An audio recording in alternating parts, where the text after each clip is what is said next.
You're listening to the Mind Over Finger podcast, episode number 32, the second of our 5 bonus episodes discussing the Fischoff Effect.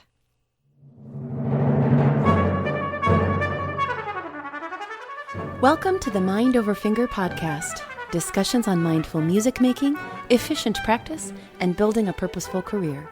And now, your host, Dr. Renee Paul Gauthier.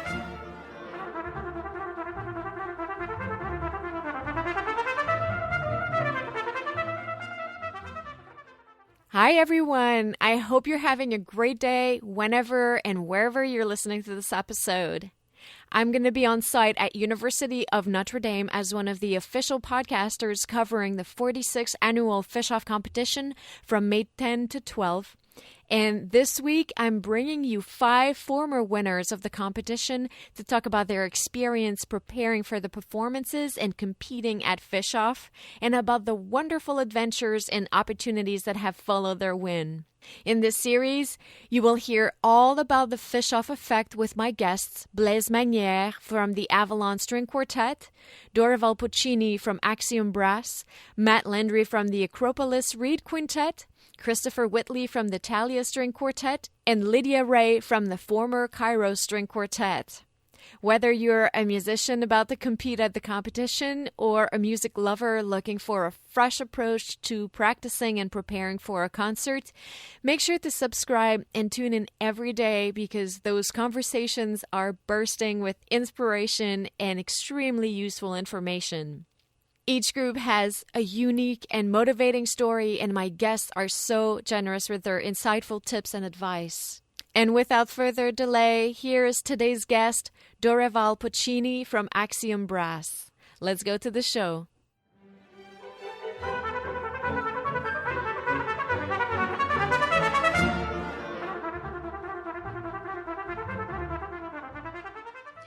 Dorival Puccini, thank you so much for joining us today. Thank you. Would you please tell us a little bit about the name of your group and which year you attended Fischoff and which prize did you win? Yes, absolutely. I'm with Axiom Brass. It's a brass quintet based in Chicago, Illinois. And we were the bronze medal winners of the 2010 Fischoff competition, as well as the recipients of the Educators Award, the very first Educators Award from Fischoff in 2011. And could you give us a brief history of your group? How did you guys come together? How did you come into existence? Yeah, absolutely. It was kind of an afterthought from school. You know, when I was in school in New York, we were very fortunate to have an opportunity to form a brass quintet and go out into the community to perform several performances for, say, retirement homes, rehab centers, or middle schools. And it was actually quite a significant number of performances. I think throughout the school year, we would do something like 20-something performances like that. And we really enjoyed working together. Then we all graduated and went very different ways, different places, all over the country. But we kind of stayed in touch and we missed it. So eventually we decided to try to get it back together. It was very challenging at first because we would have to travel to a certain city to meet up, do a ton of rehearsals, and then go playing concerts. So it had some limitations that way. But little by little, as people kind of had to go in different directions in their lives, whether it was, some people decided to grow a family, didn't want to travel. Some people went to different jobs. The group started changing a little bit. And so I kind of morphed the group into Chicago, since Chicago has such a magnificent tradition of brass playing. So since I was kind of living here anyways, I decided, well, might as well find musicians right around Chicago that will make things considerably easier and won't compromise the level at all because of this tradition of brass playing here. So that's how the group became a Chicago band eventually. I think by about 2008, it was an all Chicago-based group. So that's kind of how we got started. It was just that, we got that taste from our grad school years, and then we wanted to keep doing that, and eventually formed. Now I'm the only founding member left, but the group has done great things in the past decade, and we're very happy with it. Speaking of great things of the past, how about things of the present and future? I took a look at your website, and of course, being myself Chicago based, I see a lot of things happening with Axiom Brass. So, what is going on with Axiom Brass these days? Oh, Axiom is, well, we got some really exciting things going on. We've been developing for a couple of years now a program that mixes astrophysics and chamber music, specifically the music of living composers, which is what we mostly perform. Our repertoire is a mix of living composers for the most significant part of it, original music for brass, which hasn't really been written since the late 1800s anyway, so it's fairly recent music. And then a selective amount of transcriptions of early music, Renaissance and Baroque music, especially like madrigals and things like that, that sit so well for brass as a translation of, whatever original it was. And a little bit of, we also like to play a little bit of transcriptions from Latin music. Most recently, we've been doing a lot of Piazzolla transcriptions. So this summer, we're recording a new album of all compositions that were commissioned for us in the past couple of years. Mostly of them were commissioned for our 10th anniversary 2 years ago, in which we got 10 new commissions to premiere, and now we're going to get to record most of them in an album. And then the beginning of the season, we go to the studio again to record an Al Piazzolla album. And then we go back to the touring season this year. Besides going around the country like we go every year, we also get to go, for the first time, oddly enough, to Canada and Mexico as well. We've been to several different countries, and yet the very neighbors of ours we haven't visited yet. So that it's fun for us that we get to do that next season. That sounds like a really wonderful schedule and projects. Yeah. Dorival, can you please tell us about how your group prepared for Fischoff? Absolutely. I think that was some of the most the biggest learning process we went through was not just Fischoff, but the whole competition round. So what we learned very quickly is that not only preparing for a competition obviously improves how we perform at a competition, but it had a permanent impact on how we prepare for everything else after that. So a couple of things that we learned that had a great influence in how we perform for the competition was to constantly record and listen back. It's great to have coachings. It's really helpful to have a mentor or something like that, and I would encourage everyone to continue to do that. But nothing substitute for you listening to your own voice and deciding, is this the message that I was trying to convey or not? And that puts the art in your hands instead of relying on someone to create an artistic product for you. And I think that's the key to be successful in a competition, because a competition at the level of Fischoff is going to be overcrowded with incredibly well-prepared groups. So it's not a matter of, oh, this group is good and this group is not good, therefore they win a prize or they don't win a prize. It's really a matter of standing out by having your own voice, by having a convincing voice that presents a valid artistic vision.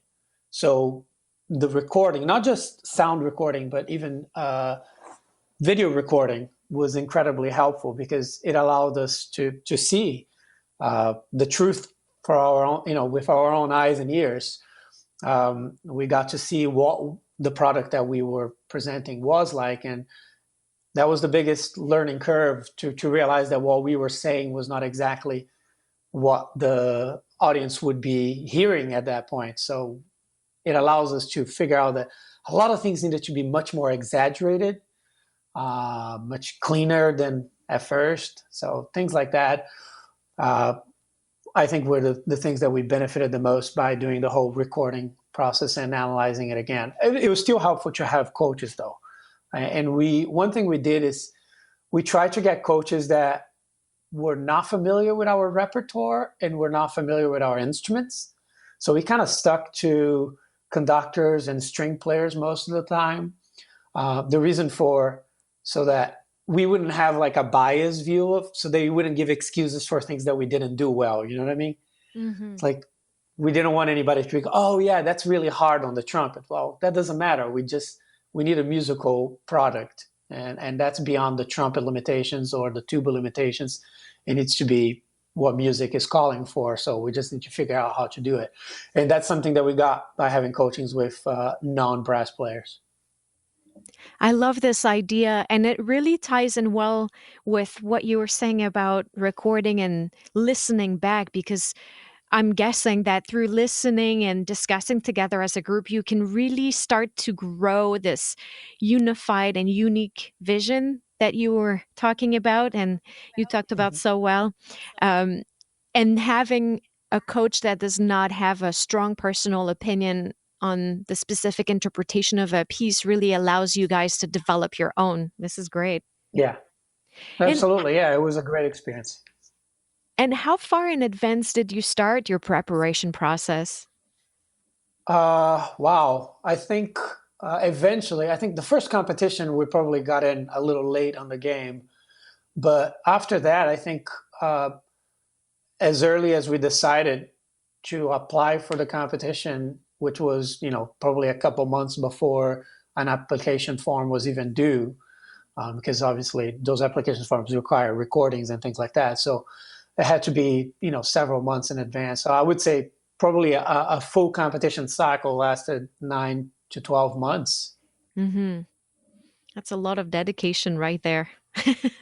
Yeah, it's a long time, but it's not. I think one thing that oftentimes is ignored on the competition process is that people measure competition success or lack of by did you win or did you lose, and I think that's unfortunately a very narrow-minded way to look at competitions.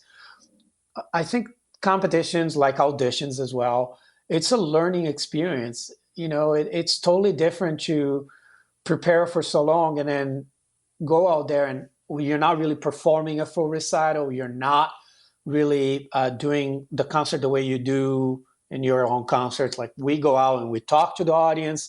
There's a lot of things that can break a little bit of that tension when you're doing your own concerts. But when you're doing competitions that, you walk on there and you have a very limited amount of time, it's a very high pressure, fast moving process. So preparing for that and experiencing that at the competition helped us figure out how to walk on stage and immediately be on, not having to ease into being on. It's like you walk and you're on. That's it. You're playing your best from the first note instead of trying to get into your groove and eventually reaching your peak. So it really helped us to find a way where we could start at the peak and keep that going all the way through our performances. So that and what we did is that as we got close to the competition, we would put like all the pieces, we break them out, some of them in movements and things like that, put it in a little bag, and every day we would run, 2 or 3 different rounds of the competition, just picking out of the little bag what we would be playing in that round, and just running rounds and recording and listening back and putting all the possible combinations, because there are rounds that you choose your repertoire, so that we knew what we would choose when we got to that round. We knew what we would start with. You want to start with a piece that you're confident you can play incredibly well and that is going to come across to the audience and to the judge really well, and keep that tension. It's going to grab them in the first 30, 45 seconds that you're going to play, so that you have their attention for the rest of the whole performance, which can be anywhere, 15 to 30 minutes, depending on the round. That's really great. It's this idea of planning ahead to be prepared for all the things that you have control of, and also train yourself to know how to manage the things that you won't have control over. This is great. Mm-hmm. And like you said so well, the real reward is the journey itself. Yes, absolutely. I think to this day, we still prepare for concerts now the way we prepare for competitions, which allows us to, in rehearsal, be performing instead of rehearsing. And that was something that we did for the competition. As you're doing rounds, you're performing them. You're not just practicing. If there is such a thing as just practicing, I don't think there is such a thing. I think we're always performing, but I think in the view of ensembles, I know we go do clinics at schools, universities, and colleges, and high schools and middle schools, and I think the students are always talking about how do you not get nervous in performance? It's like, well, if every rehearsal you have is a performance, you're going to get really used to it, and you're not going to be nervous at all. So that idea of performing in your rehearsal space helps a lot. So we even go as far as like we put on something to record us, because somehow every time you put on something to record, it puts a little more pressure on you, I guess. So we put on something to record, and then we even walk on stage, bow, play the rounds. There's no talking. There's or even if it's a concert, like if we're running through a concert, now we do it the same way, and then someone gets up and does their talk to the audience, and then we go and play the next piece. We just keep the whole thing as it would be in a performance setting or in a competition round. This is really great, and this is great information for all the listeners to hear. Can we talk a little bit about the Fischoff experience itself? How was that for you guys? Oh my goodness. I think Fischoff is one of the most well put together competitions. I mean, we've done a lot of competitions, at least, I don't know, something like probably around 20 competitions throughout our competition years, which was about 2 or 3 years. And I mean, Fischoff just got it down, from the beginning with the application process, how clear it is. It's very easy to find a competition where the guidelines are not very clear. And with Fischoff, they have such a great experience doing this, that everything is so clear. It's so simple. The whole process to apply and submit your recordings, and to the time you get there, when you step foot on campus, and you're welcomed by a bunch of volunteers and administrators that are just so pleasant to work with, and from the second you get there, like you can tell, their goal, their mission is for you to find an environment where you're gonna perform your very best at the very highest level. They put you with host families sometimes. I think for the Educators Award, when we came back, we were with a host family, and that was fantastic. I mean, everything was just so friendly. Everybody was there to help you, to make you feel comfortable, and to make you feel like they wanted to hear you play, and they wanted to hear you play your best. I mean, it's just a wonderful experience. And after that, we stayed in touch with people that were involved at Fischoff and with Fischoff as well. We've came back to do a gala for them, a gala event one year. I mean, we're so happy to support Fischoff any way we can, because we know that that is one of the best competitions in the world, and an incredible opportunity for young ensembles that are trying to find their voice and to build something in the chamber music business. You were talking earlier about how now you don't get really nervous when you perform, but back then, oh boy, were you guys a little bit nervous? And if so, how? Oh yeah. Did you guys have kind of a strategy to handle stress as a group? Well, we have like little things we do that I think kind of break the ice a little bit. But I think, first of all, everybody with time figured out their own pace. So, for instance, before we go out, some of us meditate. Some of us likes to get pumped up. So, like, there's like opposites. Some of us are like trying to center down. Some of us trying to center up. But then as a group, we do little things like we always perform our warm up together. There's like we wrote a quintet warm up that we do. It's just a few scales and a few Bach chorales that we play. It's kind of like feel good stuff to play. It's we're so used to it. We can just kind of go through the flow and be comfortable. So that's part of it. We always get to a hall pretty early to sound check and to feel comfortable and never to, we try to make sure that we're never hurried into anything. That helps a lot. And then right before we go on stage, we always bump fists, our fists, looking in each other's eyes and wishing each other a great time and, saying, let's go have fun. The idea is, always to go have fun. Because, it's an incredible opportunity to go out and share what you have to say artistically with an audience that wants to listen to what you have to say. So I think we learn to look at it as a privilege and as an opportunity instead of a frightening situation, which it really isn't. People go to a concert, or even people that go to the competition to listen to, and even the judges, having now been able to be on the judging side, we're all just rooting for the performers. So I think once we realized that helped a lot. Do you have a favorite memory from Fischoff? Favorite memory from Fischoff? We got to go do concert for kids. I think it was one of the soirees that they did. We got to go to a school and do a concert for kids. And just, we play a repertoire that some adults sometimes can, without knowing the music, kind of be worried that, it's music of living composers, so I'm not going to like it, or something like that. And it was this, we went and played the soiree, and it was, I want to say it was middle school. I'm pretty sure it was middle school. And just for the first time, to understand how open those minds are to whatever you're presenting. And if you're presenting it passionately, they're going to receive it that same way. So I remember playing a little overture that's quite funky by Witold Lutoslawski.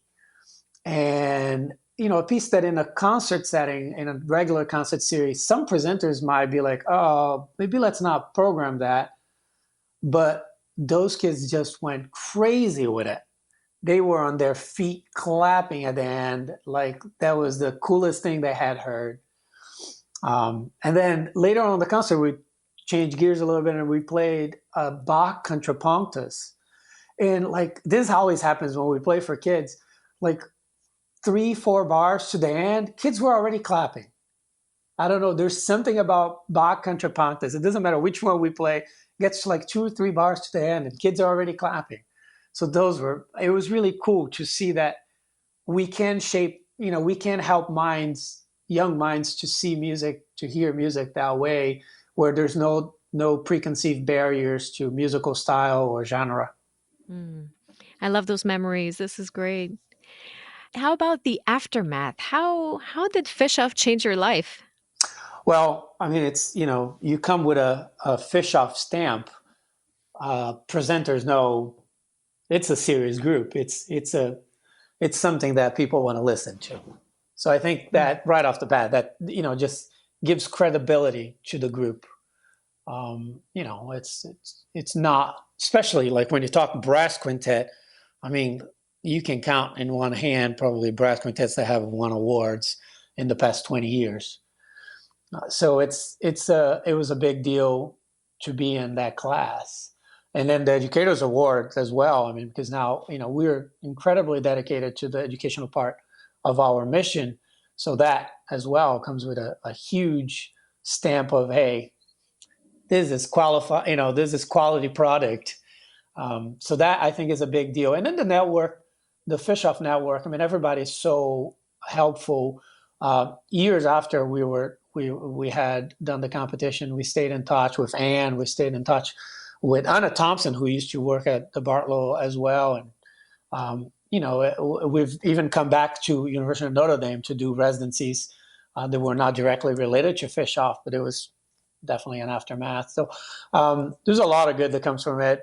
But also, we prepare, we learn repertoire, we focus on things in the repertoire differently now. It's not just the concerts that come after it, but also how we continue to kind of center in on our voice and how that voice continues to evolve. It's all an aftermath of how we worked to get to that point for Fischoff. How about some advice for the musicians who are about to perform for the competition in the coming days? Well, there's still time to record yourself. It's amazing how one day of recording and listening improves so much in your playing. It will help you just tune in like minor details, just little balance things, little color things that might not quite be coming across the way you have in your mind. So there's still plenty of time to record yourself, to do run-throughs, and to imagine, like visualize a lot of how you want to feel on stage, how you want to play on stage. Because like you said, we only have control over the things we have control. There's so many variables that we don't control. But just to imagining the feeling, just to imagining how you want things to feel and go and sound, give you a ground where, when those things that we don't have control happen, like someone coughing in the audience or a door, squeaking while you're playing a really quiet passage, that stays out of your mind. You learn to just focus and stay in your zone with the things that actually matter for the moment. So there's still plenty of time to record yourself and go over it. And how about advice on what they can do once they're on site? Well, don't be too excited all the time. Have a lot of downtime, a lot of relaxing. It's easy to have that adrenaline pumping all day long, especially like I felt like I was so nervous after I played. Like I felt good playing, and then after I was so nervous. Just that weight can be very, it's just, I don't know, it can take a toll. Agonizing. Yeah. So we just went out as a group to a movie, just watch a movie, and then, we'd go out to get a meal in a very chilled, relaxed environment. A lot of downtime. And when you practice, when you're at the site, you're just playing, you're just performing every time, even in the practice room. Don't get your ears to what someone else is playing and let that influence you. If you listen to other people, listen as an audience member, not as a competitor. Just listen to enjoy how beautifully they play. And then once you go back to your own playing, it's all right. Now it's about how beautiful my own playing is. Now it's about doing what you prepare for. So just present yourself. Don't worry about what others are presenting. Dorival, thank you so much for all of this incredible advice. Is there anything else you'd like to share with us before we go? Just have so much fun. It was a fun time for us. And I look back now and I wish we could still have opportunities like that. It was just a great time to meet people, to meet other musicians, to network, and to get to play to a very respectful and devoted audience, and to some incredible judges that really gave us some comments and some insight into our own playing that has stayed with us to this day. Thank you so much. Thank you. And good luck to everyone.